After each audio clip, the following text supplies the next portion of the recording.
الحمد للہ رب العالمین والعاقبۃ للمتقین والصلاة والسلام علی سید الانبیاء والمرسلین وعلی آلہ وصحبہ اجمعین. اما بعد فاعوذ باللہ من الشیطان الرجیم. بسم اللہ الرحمن الرحیم. یا ایہا الذین آمنوا استعینوا بالصبر والصلاة ان اللہ مع الصابرین ولا تقولوا لمن يقتل في سبيل الله اموات بل احياء ولكن لا تشعرون. ولنبلونكم بشيء من الخوف والجوع ونقص من الاموال والانفس والثمرات وبشر الصابرين الذين اذا اصابتهم مصيبة قالوا انا لله وانا اليه راجعون.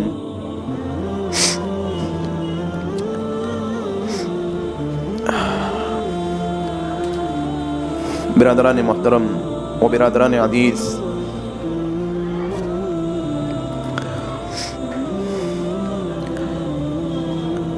انسان اس دنیا میں آیا ہے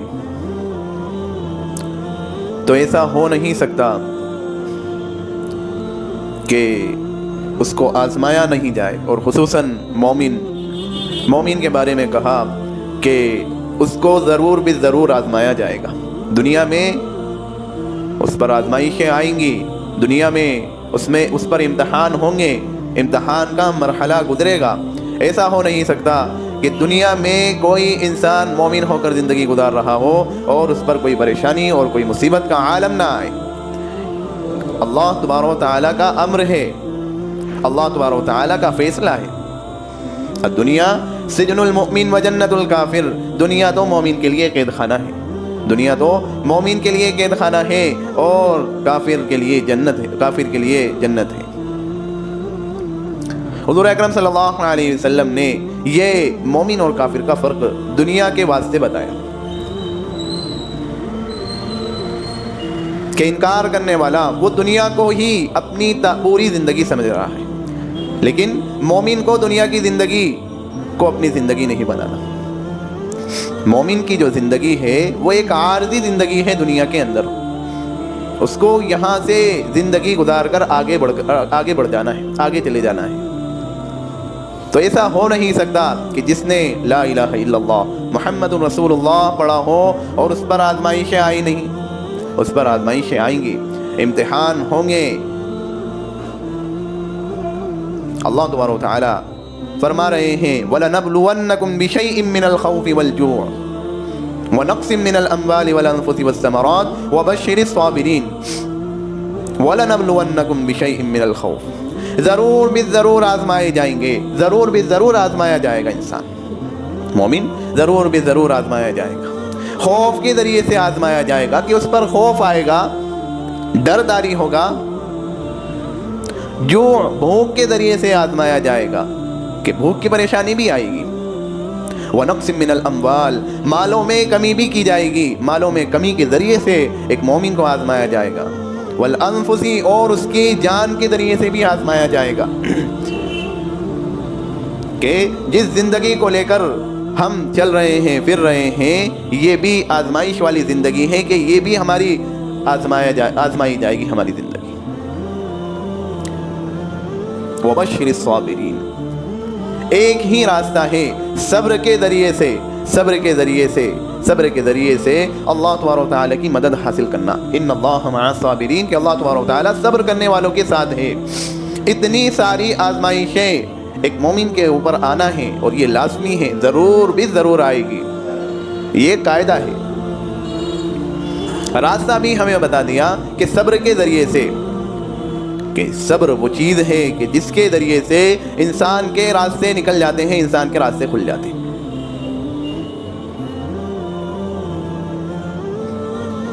اللہ تبارک و تعالیٰ نے ایک مومن بندے کے لیے دنیا کی جو زندگی بنائی ہے وہ عارضی زندگی تو بنائی ہی ہے کہ یہ جو دنیا کی زندگی ہے، یہ دنیا کا جو ساد و سامان جو متاع ہے، یہ ایک عارضی ایسی زندگی ہے کہ تمہیں اس کو اپنی منزل مقصود نہیں بنانا. منزل مقصود کچھ اور ہے. انسان کسی جگہ پر سفر کرنے کے لیے نکلے تو منزلیں بہت ساری راستے میں آتی ہیں، لیکن مقصود ایک منزل ہوتی ہے جہاں پر اس کو پہنچنا ہوتا ہے. بیچ میں اگر وہ رکا بھی تو عارضی طور پر رکے گا، پھر آگے بڑھ جائے گا۔ اور یہ تجربہ ہم کرتے ہیں کہ ہم جب سفر پہ روانہ ہوتے ہیں، کئی منزلیں ایسی ہوتی ہیں ہم وہاں پر رک جاتے ہیں، لیکن جب تک منزل مقصود پر نہ پہنچ جائیں ہمیں چین نہیں آتا۔ یہی حال آپ ہماری زندگی جو اللہ تبارک و تعالیٰ نے یہ چھوٹی سی زندگی جو دی ہے، یہی مثال آپ اس کے لیے سمجھیں کہ اللہ تبارک و تعالیٰ نے زندگی تو دے دی ہے، دنیا میں بھیج تو دیا ہے، لیکن اب ہماری ایک منزل مقصود ہے جہاں پر جا کر ہمیں رکنا ہے، اس کے آگے کوئی منزل نہیں، تمام منزلیں ختم ہو کر رہ جائیں گی، اس کے آگے کوئی منزل نہیں رہے گی۔ اور وہ اخروی منزل ہے، آخرت کی منزل ہے کہ وہاں پر جا کر سارے فیصلے ہو جائیں گے کہ جہنمی جہنم میں چلے جائیں گے اور جنتی جنت میں چلے جائیں گے، اس کے آگے پھر کوئی مرحلہ اور کوئی منزل نہیں آئے گی۔ تو جس نے دنیا میں جس کو مومن بن کے زندگی گزارنا ہے، ایمان والی زندگی گزارنا ہے، تو ایسا ہو نہیں سکتا کہ وہ چین کے ساتھ اور آسائشوں کے ساتھ اور آسانیوں کے ساتھ وہ زندگی گزار لے، نہیں۔ آسانیوں والی زندگی تو جنت کی زندگی، ابدی زندگی ہے، وہ زندگی جو ہمارا انتظار کر رہی ہے، ہم اس کے منتظر، ہم نے اس کا انتظار کرنا یہ چھوڑ دیا، لیکن وہ جو جنت ہے وہ منتظر ہے کہ اللہ تبارک و تعالیٰ نے مجھے جس لیے بنایا ہے، جس مقصد کے لیے بنایا ہے، وہ لوگ میرے اندر آئیں اور سمائیں۔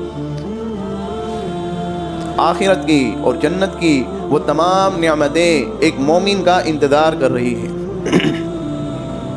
تو دنیا میں یہ یاد رکھنا چاہیے، دنیا میں یہ یاد رکھنا چاہیے کہ اللہ تبارک و تعالیٰ آزمائیں گے، اور آزمائشوں کا سلسلہ شروع ہو چکا ہے۔ اب ان گھڑیوں میں ہمیں گھبرانا نہیں ہے، ہمیں صبر کے ساتھ کام لینا ہے، اور ان آزمائشوں کا جو اللہ تبارک و تعالیٰ کی طرف سے آئے، ان آزمائشوں پر ہمیں ثابت قدم رہنا ہے، ہمیں جمے رہنا ہے۔ یہ بات دل و دماغ میں پیوست ہو جانا چاہیے، یہ بات دل و دماغ کے اندر اتر جانا چاہیے، ورنہ یہ دنیا کی چمک دمک اور ظاہری نعمتیں اور یہ ظاہری جو آسائشیں ہیں اور یہ ظاہری جو آسانیاں ہیں، اس کو دیکھ کر ایسا نہ ہو کہ ہمارا ایمان کمزور پڑ جائے۔ قرآن عظیم الشان جو اللہ تبارک و تعالیٰ نے بندوں کی ہدایت کے لیے دنیا میں نازل کیا ہے، اس میں صاف طور پر اللہ تبارک و تعالیٰ نے انسانوں کی رہنمائی کے لیے ایسے واقعات اور ایسی وہ تمام واقعات نقل کیے گئے ہیں۔ ایک سورت ہے سورہ کہف کے نام سے، جو 15 پارے کے اندر ہے، اور جمعے کے دن اس کو پڑھنا بھی چاہیے۔ جمعے کے دن اس کو پڑھنے کی فضیلتیں ہیں، لیکن اللہ ماشاء اللہ کچھ ہی لوگ ہوتے ہیں جو سورہ کہف کی تلاوت کرتے ہوں گے۔ سورہ کہف کی ہر جمعے کے اندر، ہر جمعے کے دن تلاوت کرنا چاہیے۔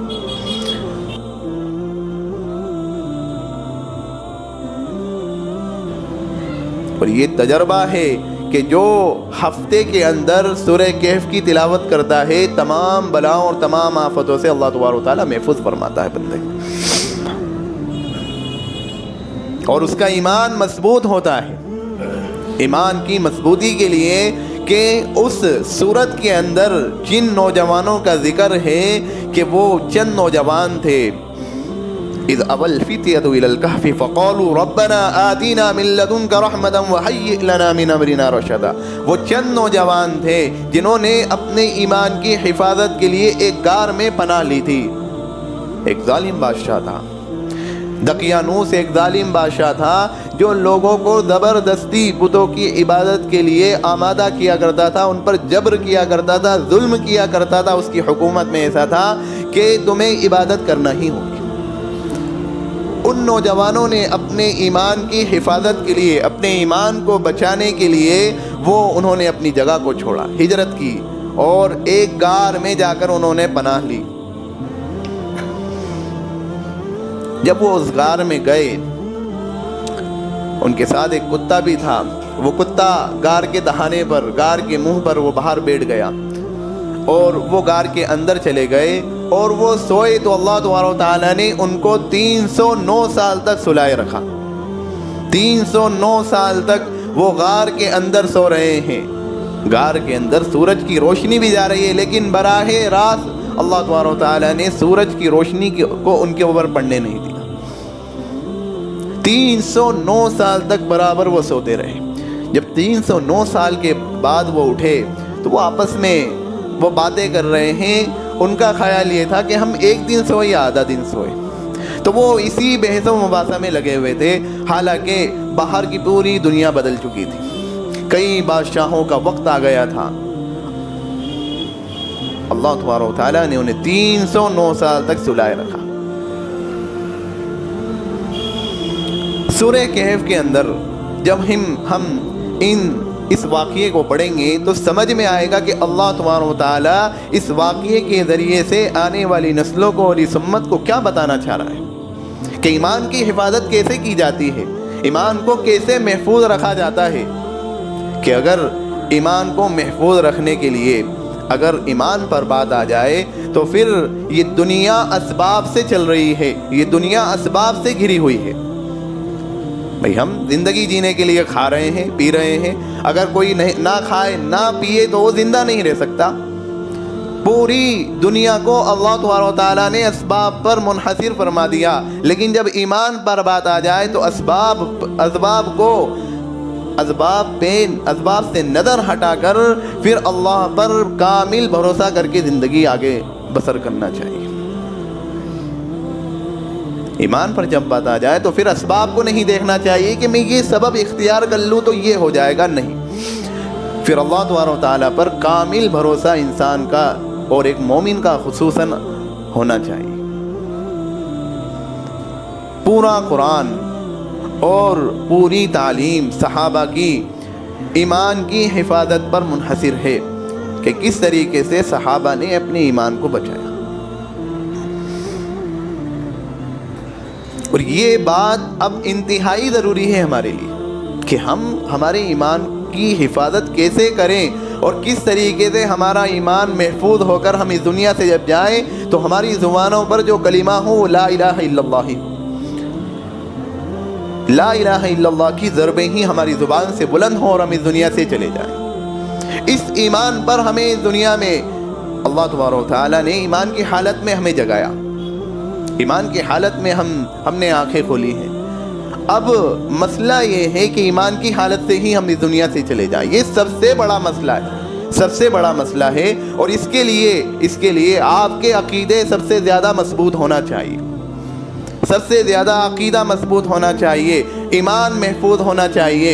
ایمان کی حفاظت کے لیے ضروری ہے کہ پھر قرآن کی ان آیتوں پر غور کیا جائے جس میں اللہ تبارک و تعالیٰ انسان کو بتا رہا ہے ہاں وَلَنَبْلُوَنَّكُمْ بِشَيْءٍ مِّنَ الْخَوْفِ وَالْجُوعِ وَنَقْصٍ مِّنَ الْأَمْوَالِ وَالْأَنفُسِ وَالثَّمَرَاتِ وَبَشِّرِ الصَّابِرِينَ کہ تم آزمائے جاؤ گے، خوف کے ذریعے سے آزمائے جاؤ گے. تم پر خوف طاری ہوگا، تم پر ڈر طاری ہوگا، تم آزمائے جاؤ گے، تم پر امتحان آئے گا، تم پر آزمائشیں آئیں گی. جو بھوک کے ذریعے سے ایسا بھی وقت آ جائے کہ کھانے کے لالے پڑ جائیں، پینے کے لالے پڑ جائیں، لیکن ایمان کی حفاظت کرنا ہے. وَنَقْصٍ مِّنَ الْأَمْوَالِ جو مال ہم جمع کر رہے ہیں، جس مال کو کمانے کے لیے بازاروں میں جا رہے ہیں اور جس مال کو کمانے کے لیے ہم دن و رات ایک کر رہے ہیں، اس میں بھی کمی کر دی جائے گی، اس میں بھی کمی کر کے آزمایا جائے گا. وَالْأَنفُسِ اور جس جان کو لے کر ہم پھر رہے ہیں، یہ 5 اور 6 فٹ کا یہ جو بدن ہے، یہ انسان کا جو جسم ہے، اس کے اندر جو یہ روح ہے، تو یہ انفس ہے، اس کے ذریعے سے بھی اللہ تبارک و تعالیٰ آزمائے گا.